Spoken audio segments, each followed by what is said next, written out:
Golden dome ఇది Trump కళ. ప్రకటనతోనే ప్రపంచం అటెన్షన్ డ్రా చేసిన ఆయన ఇప్పుడు పని మొదలు పెట్టారు. గోల్డెన్ డోమ్ ప్రాజెక్టులో కీలక ఘట్టం చోటు చేసుకుంది. ఈ భారీ క్షిపణి రక్షణ కవచాన్ని నిర్మించేందుకు పెంటగాన్ వేగం పెంచింది. గోల్డెన్ డోమ్ కోసం 1000కి పైగా కంపెనీలను ఎంపిక చేసింది. ఇంతకీ ఆ కంపెనీలు ఏం చేయబోతున్నాయి? గోల్డెన్ డోమ్ ప్రాజెక్ట్ అప్డేట్స్ ఏంటి? దీన్ని ఎప్పటి వరకు అందుబాటులోకి తీసుకురావాలని ట్రంప్ సర్కార్ టార్గెట్ గా పెట్టుకుంది.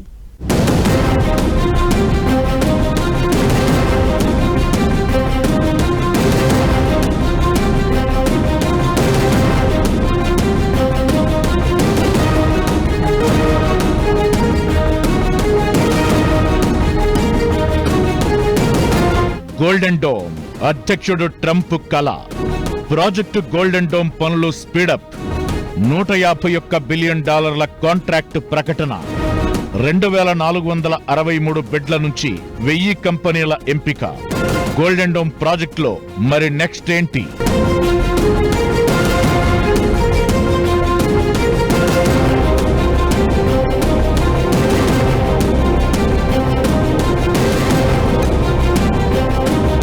ఇజ్రాయెల్ ఐరన్ డోమ్ చూసి ప్రపంచమే అవాక్కయ్యింది. అంతకు మించి అనే రేంజ్లో గోల్డెన్ డోమ్ ను తీసుకువస్తామని ప్రకటన చేసిన క్షణం ప్రపంచమే ఆశ్చర్యపోయింది. అంతరిక్ష రక్షణ వ్యవస్థలో సరికొత్త శకం ప్రారంభం కాబోతోందని కొందరు అంచనా వేస్తే ఇది సాధ్యమయ్యే పని కాదని ఇంకొందరు కొట్టిపారేశారు. ఇలాంటి పరిణామాల మధ్య గోల్డెన్ డోమ్ ప్రాజెక్టు పనులను అమెరికా స్పీడప్ చేసింది. ఈ ప్రాజెక్టు కోసం 1000కి పైగా కంపెనీలను ఎంపిక చేసింది. షీల్డ్ ప్రోగ్రాంలో భాగంగా 10 ఏళ్ల వ్యవధికి $151 బిలియన్ అంటే దాదాపుగా 10 లక్షల కోట్లకు కాంట్రాక్టు ప్రకటించగా 2463 కంపెనీలు బిడ్లు వేశాయి. ఇందులోంచి 1014 కంపెనీలను ట్రంప్ సర్కార్ ఎంపిక చేసింది. General Atomics, BAE systems, L3 Harris ఇలా ప్రముఖ కంపెనీలు కూడా బిడ్లు వేసిన జాబితాలో ఉన్నాయి. యుద్ధ రంగానికి కొత్త టెక్నాలజీ అందించడమే లక్ష్యంగా ఈ బిడ్డింగ్ జరిగిందని, అయితే ఇవే ఫైనల్ కాంట్రాక్ట్లు కాదు అని అంటోంది అమెరికా మిస్సైల్ డిఫెన్స్ ఏజెన్సీ. హమాస్తో యుద్ధంలో ఇజ్రాయెల్ ఐరన్ డోమ్ పనితీరుపై ప్రపంచవ్యాప్తంగా చర్చ జరిగింది. అమెరికా భద్రత కోసం అంతకు మించిన డిఫెన్స్ సిస్టమ్ అవసరమనే ఆలోచనతో గోల్డెన్ డోమ్ వ్యవస్థను ట్రంప్ ప్రకటించారు. భూమి నుంచి అంతరిక్షం వరకు వ్యాపించి ఉండేలా గోల్డెన్ డోమ్ క్షిపణి నిరోధక వ్యవస్థ తయారు చేస్తామని, అమెరికాతో పాటు అవసరమైతే కెనడాకు కూడా ఇది రక్షణ కల్పించనున్నారు ట్రంప్. అమెరికా సైనిక శక్తిని మరింత శక్తివంతం చేయనుందని, దీని నిర్మాణం కోసం $175 బిలియన్ ఖర్చవుతుందని తెలిపారు. ఇక ప్రాజెక్టును నేరుగా పర్యవేక్షించేందుకు జనరల్ మైకేల్ గేట్లైన్ ను నియమించారు ట్రంప్. ఆయన ఇప్పటికే కీలక అధికారులకు గోల్డెన్ డోమ్ పై బ్రీఫింగ్లు కూడా స్టార్ట్ చేశారు. ఇంత జరుగుతున్నా ఈ ప్రాజెక్టుపై చాలా అనుమానాలు వినిపించాయి. అయితే వాటిని పటాపంచలు చేస్తూ ఇప్పుడు కాంట్రాక్ట్లను పిలిచారు. Artificial intelligence, machine learning, digital engineering, open ఆర్కిటెక్చర్లు, మోడల్ బేస్డ్ సిస్టమ్ ఇంజనీరింగ్ లాంటి ఆధునిక సాంకేతిక పద్ధతులపై ఈ కాంట్రాక్టులో పని జరగబోతోంది.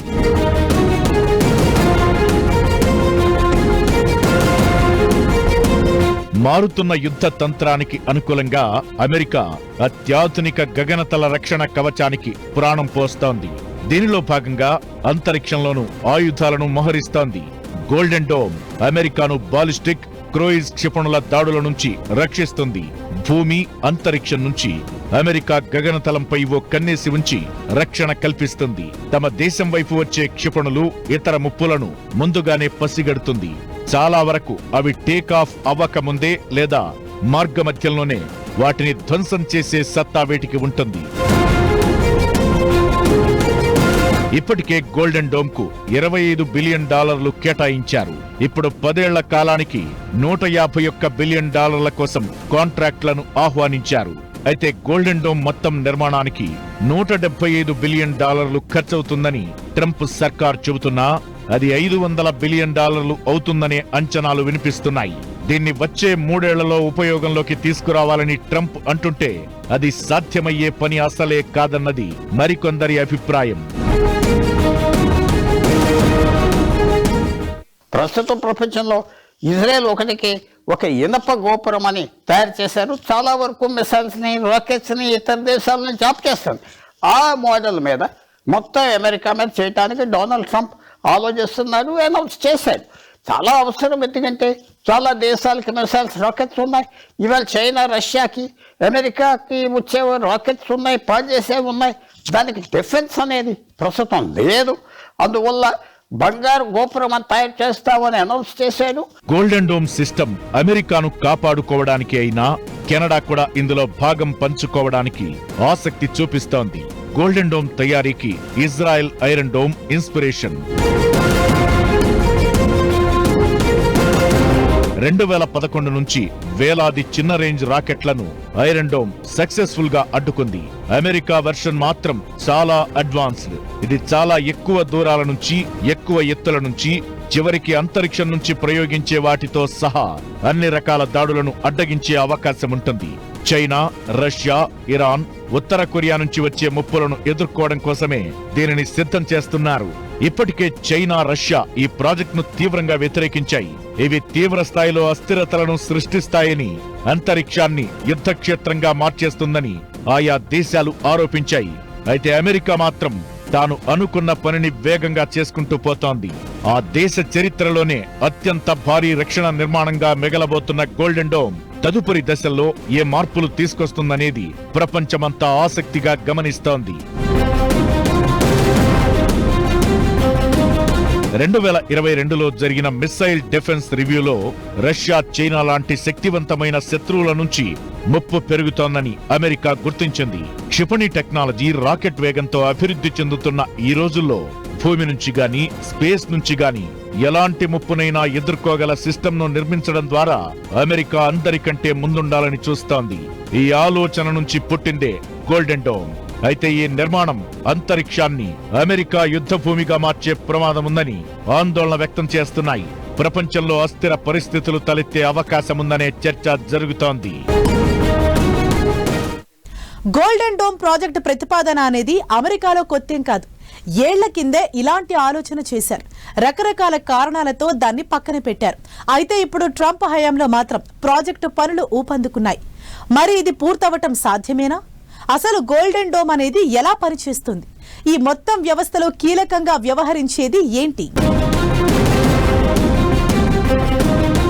రీగన్ టైంలోనే గోల్డెన్ డోమ్ ఆలోచన, ట్రంప్ హయాంలో నిజమవుతున్న కల.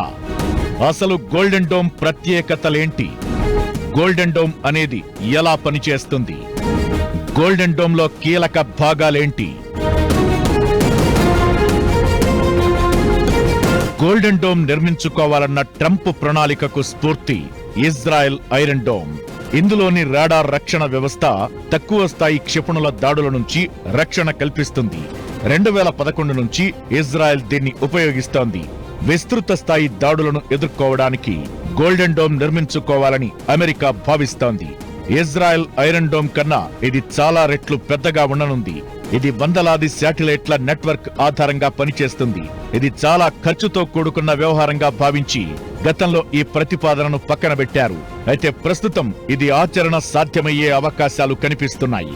1980లో స్టార్ వార్స్ పేరుతో అంతరిక్ష ఆధారిత క్షిపణి రక్షణ వ్యవస్థను రొనాల్డ్ రీగన్ ప్రతిపాదించారు. అయితే అది వర్కౌట్ కాలేదు. ఎన్నాళ్లకు ఇప్పుడు ట్రంప్ మళ్లీ దాన్ని నిజం చేసే పనిలో పడ్డారు.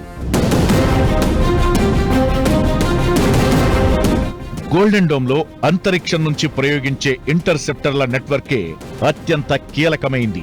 వీటిల్లో లేజర్ ఆయుధాలు కూడా ఉండే అవకాశముంది. శత్రు దేశం నుంచి క్షిపణి లాంచ్ అయిన క్షణాల్లోనే గుర్తించి ఇవి కొన్ని సెకండ్లలోనే ధ్వంసం చేస్తుంది.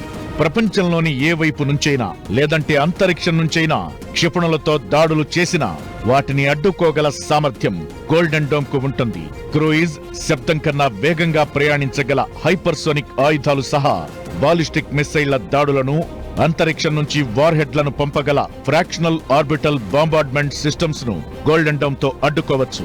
వందలాది శాటిలైట్లతో ఉండే 3 లేదా 4 గ్రూపు శాటిలైట్ల ఆధారంగా గోల్డెన్ డోమ్ పనిచేస్తుంది. క్షిపణులు గుర్తించడం, వాటిని ట్రాక్ చేయడం, టెర్మినేట్ చేయడం, ఇలా గోల్డెన్ డోమ్ పనిచేస్తుంది. భూమి, సముద్రం, గాలి, అంతరిక్షం. ప్రతి చోట గోల్డెన్ డోమ్ దేశానికి రక్షణగా ఉంటుంది. గోల్డెన్ డోమ్ నిర్మాణంలో ముఖ్యంగా విభాగాలు ఉంటాయి. మొదటిది అంతరిక్ష ఉపగ్రహాల నెట్వర్క్. ఇది ట్రాకింగ్ అండ్ ఇంటర్సెప్షన్ కు ఉపయోగపడతాయి. రెండవది భూస్థాయి మిస్సైల్ ఇంటర్సెప్టర్లు. మూడవది అధునాతన రాడార్ వ్యవస్థలు. నాలుగవది లేజర్ ఆధారిత రక్షణ వ్యవస్థలు. ఇందులోని స్పేస్ బేస్డ్ ఇన్ఫ్రారెడ్ సిస్టమ్ ఉపగ్రహాల ద్వారా శత్రువు ప్రయోగించిన క్షిపణుల సమాచారాన్ని ముందుగానే తెలుసుకుంటుంది. Ground based mid course defence. ఇది క్షిపణులను ఢీకొట్టే వ్యవస్థ. ఇక ఏగిస్ బిఎండిని సముద్రంలో ఉండే యుద్ధ నౌకలపై అమర్చుతారు. షార్ట్ టు ఇంటర్మీడియట్ శ్రేణి క్షిపణులకు ప్రాధాన్యత ఇస్తారు. ఇలా గోల్డెన్ డోమ్ లో ఒక్కో దశలో ఒక్కో వ్యవస్థ శత్రు దేశాల దాడుల నుంచి కాపాడుతూ అమెరికాకు రక్షణగా నిలుస్తుంది. రష్యా, చైనా ప్రయోగించే క్షిపణులను అడ్డుకోవడమే గోల్డెన్ డోమ్ ప్రాథమిక లక్ష్యం. అమెరికా రక్షణ రంగంలో ఉన్న లోపాలను లక్ష్యంగా చేసుకుని చైనా, రష్యా కొత్త తరహా క్షిపణుల దాడుల బెదిరింపులకు దిగే అవకాశముందని అమెరికా రక్షణ రంగ నిఘా సంస్థ ఆ మధ్య ఓ డాక్యుమెంట్ రిలీజ్ చేసింది. దీంతో అమెరికా ముందుగానే అలర్ట్ అవుతోంది. ఇదంతా ఎలా ఉన్నా ఈ ప్రాజెక్టును 2028 నాటికి పూర్తి చేసి అద్భుతమైన రక్షణ కవచం నిర్మించాలనే లక్ష్యంతో ట్రంప్ ప్రభుత్వం ముందుకు సాగుతోంది. అయితే ఈ ప్రాజెక్టు సాధ్యాలపై ఇంకా చర్చ జరుగుతూనే ఉంది. ఈ ప్రాజెక్టు టెక్నికల్ గా, ఆర్థికంగా సవాళ్లతో నిండిందనే హెచ్చరికలు వినిపిస్తున్నాయి.